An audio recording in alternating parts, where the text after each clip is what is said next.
In every metropolis, behind glittering skylines and polished smiles, lies an ancient hunger too powerful to ignore. It whispers in the minds of kings and beggars alike, an obsession that dictates empires. This hunger is not for food or love, but for something colder, wealth, and the illusion of control it carries. Money began as a means to trade, a silent agreement between strangers. But somewhere along the centuries, it became something far darker, a mirror reflecting our fears of insignificance. The more we pile it up, the deeper we sink into dependency, mistaking numbers for worth. In psychology, greed is often seen as a defense, a shield against vulnerability. People chase riches not because they need them, but because they fear what life looks like without them. It is not the gold they want, but the safety it claims to offer. The mind of the wealthy operates on a different frequency, finely tuned to acquisition and scarcity. Even surrounded by abundance, they sense a storm that never arrives. Wealth becomes not a luxury, but a never-ending battle against an invisible enemy called not enough. Greed changes the brain, much like a drug hijacks its circuits. Neuroscientists found that the same regions that light up for narcotics also glow when people expect financial gain. The thrill of profit becomes a chemical high, an addiction disguised as ambition.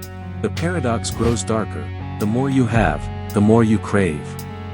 Behavioral studies reveal that once basic comfort is met, satisfaction flatlines. Beyond that, wealth no longer buys happiness, it feeds anxiety, isolation, and paranoia. History is littered with empires eroded by greed. The Romans, the Dutch, the great oligarchs of the modern era, all built on the same psychological clay.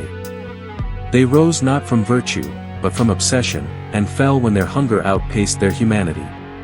In the corporate jungles of today, greed wears a tailored suit. Boardrooms echo with subtle wars of power where empathy is weakness and ambition is armor. Behind every stock surge lies a trail of broken conscience masked by the language of profit. Social comparison fuels the engine. Psychologists call it relative deprivation, the sickness of feeling poor among the rich. Even billionaires compare themselves upward, chasing ghosts worth 1 decimal point more. Advertising exploits the fragile psychology of wealth. It plants invisible seeds in our subconscious, convincing us that happiness has a price tag. Every purchase becomes a ritual of belonging, a brief hit of status before the emptiness returns. In gated neighborhoods, luxury becomes a prison of fear. High walls and cameras promise safety, yet inside those mansions, insomnia rules. The rich often confess they trust no one, not friends, not family, only contracts. The poor dream of becoming rich, the rich dream of feeling alive again. Between the two lies a psychological abyss where sanity dissolves under the weight of constant wanting. The system thrives because it keeps everyone reaching for more. In dark psychology, there's a concept called predator empathy, the ability to understand others' emotions only to manipulate them. Many financial manipulators master this art, using warmth as camouflage while draining others' livelihood. Greed reshapes society into a hierarchy of illusion. Value becomes determined not by character, but by cash flow. The moral fabric frays slowly, replaced by metrics, competition, and silent envy. Wealth worship creates gods among mortals. Celebrities and tycoons ascend social altars, not because of wisdom, but because of what they own. Humanity starts mistaking status for divinity, and the collective conscience begins to erode. Greed thrives on scarcity, and scarcity can be manufactured. Economies are often scripted dramas of fear where artificial shortages boost profits.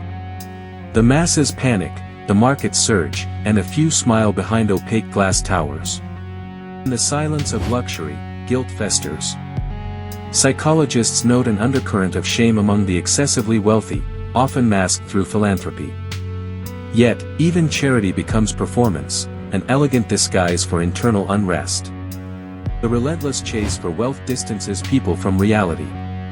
Relationships become transactions, love turns into leverage, and truth becomes negotiable. The authentic self fades beneath layers of persona carefully curated for success. Modern greed doesn't scream, it smiles. It arrives in polite emails, in contracts, in flawless presentations. It convinces you that exploitation is efficiency, that deceit is simply good business. Greed even invades the realm of science and art. Creative vision bows to sponsorship, while research bends to funding. Purity of purpose gets auctioned for survival under the currency of influence. When humanity trades its soul for financial security, something ancient begins to die. The innate sense of empathy and communal connection erodes, replaced by a sterile desire for dominance. The psychology of wealth slowly mutates into pathology. In the digital age, virtual greed multiplies. Cryptocurrency mania, influencer economies, speculative bubbles, all thriving on psychological manipulation.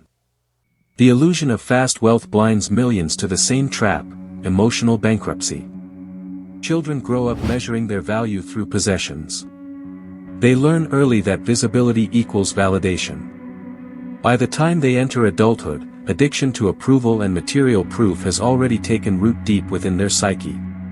Advertising tells them success is a brand to wear, not a virtue to live. The collective narrative shifts from responsibility to self-indulgence. This is how greed infects generations, silently, elegantly, permanently. In the shadows of Wall Street, traders chase milliseconds, each one a pulse of power or panic. The floor hums like a battlefield of nerves. Here, every heartbeat is tied to a number, and every number feels like life or death. The wealth game plays a cruel trick: the more you win, the more isolated you become. The higher your status, the less genuine human connection remains. Those who chase the top soon discover it is a lonely summit wrapped in gold. Greed is not absence of morality, it is its inversion. The addict believes his actions are justified by growth, by legacy, by vision. Yet when stripped of excuse, greed reveals its true face, fear dressed as ambition. Psychologists classify chronic greed as a form of obsessional disorder. Persistent craving reprograms the brain to anticipate reward more than experience it. It is the curse of perpetual waiting, the feast that never satiates. Societies celebrate the wealthy without questioning how their wealth was made. Admiration replaces accountability. The illusion becomes complete, ethics are optional, as long as opulence is visible. The cycle continues because greed is contagious. People mimic the powerful, believing imitation brings safety. Slowly, humanity becomes a mirror maze, everyone chasing reflections of wealth that never exist. But deep beneath the surface, the subconscious knows the truth. The more we hoard, the more fragile we become. Nature always reclaims balance, and greed is a wound she never ignores for long. Civilizations collapse when collective empathy falls below collective hunger. History does not repeat, it warns. Behind every golden age lies a dark tomb engraved with a single word: greed. Today, the psychology of wealth stands at its peak of influence. Technology multiplies desire, finance globalizes obsession, and humanity rationalizes dependence. We are wealthier than ever, yet emptier inside than we dare to admit. But perhaps, deep in the shadows of our minds, lies a chance for evolution. Awareness may break the loop, if we dare to confront our reflection in gold. When humanity learns to value meaning over money, greed finally loses its throne. Till then, the glitter remains a lure in the dark, a siren song that calls our better nature to drown quietly beneath the weight of wanting. This is the psychology of wealth, and the tragedy of greed.